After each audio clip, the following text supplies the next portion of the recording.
Nah, koleksinya dalam bentuk diorama. Diorama yang pertama ini menggambarkan peristiwa agresi Belanda 19 Desember 48. Belanda menghancurkan lapangan terbang Makobo atau sekarang namanya Adi Sucipto di Jogja.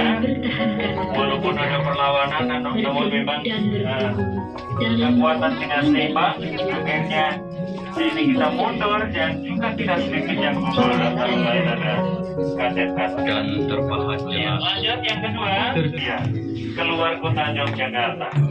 Jadi setelah mengetahui Jogja telah diduduki Belanda, maka Pak Dirman segera melapor presiden sekaligus berpamitan untuk memimpin gerilya keluar kota Jogja.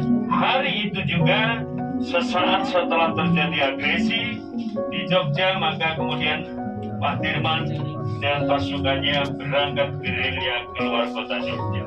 Yang ketiga, ini adalah peristiwa perjuangan, peristiwa sejarah tanggal 22 Desember 48.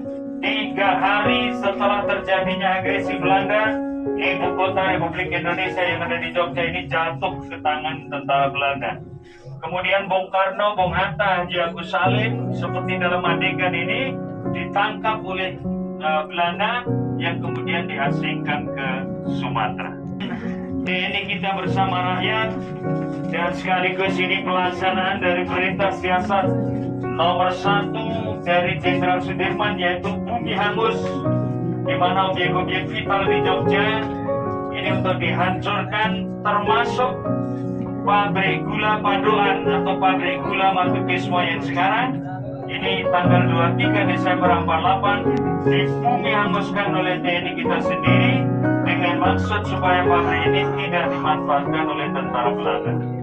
Solidasi Komandan BSS 3 Letnan Kolonel Soeharto bersama staf menyusun kekuatan untuk mempersiapkan serangan balas terhadap kedudukan Belanda. Nah, hadirin sekalian, bisa kita saksikan inilah kondisi ya dari markas besar TNI kita pada masa perjuangan di Desa Mudo di Kabupaten Bantul, Yogyakarta. Lanjut, markas dunia yaitu serangan umum 1 Maret 49 dan 6 jam di Jogja ini. Pertempuran ini dimenangkan oleh TNI kita yang akhirnya setelah terjadinya serangan umum ini Belanda mengakui kekalahannya dan kemudian bersedia mengadakan perundingan dengan Indonesia. Maka kemudian ditandatangani perundingan yang menentukan nasib Indonesia, karena disepakati dari perundingan ini bahwa seluruh tentara Belanda harus ditarik mundur dari wilayah Republik Indonesia. Inilah dari sekalian yang kemudian dinamakan, ini adalah memperingati kembalinya kota Yogyakarta ke tangan bangsa Indonesia setelah berhasil direbut dari Belanda.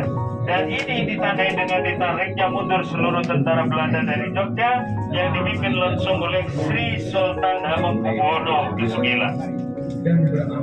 Pertemuan yang betul-betul haru antara Bung Karno dan Jenderal Sudirman setelah Pak Dirman gerilya, Pak Dirman gerilya, kemudian Bung Karno diasingkan, tidak mengira, tidak menyangka bisa bertemu. 10 Juli 49 akhirnya Bung Karno bisa bertemu lagi dengan Jenderal Sudirman setelah beliau pulang dari gerilya.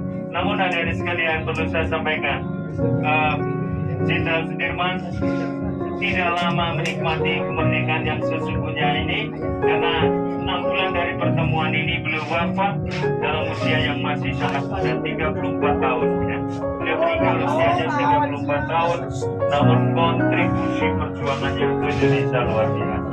Yang terakhir 17 Agustus 1949 dan ini dipusatkan di Jogja, tepatnya di halaman Istana Presiden di Gedung Agung di Jalan Malioboro, Yogyakarta.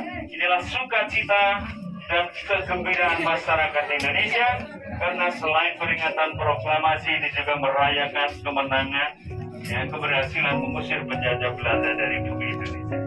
Ya, selesai sekarang.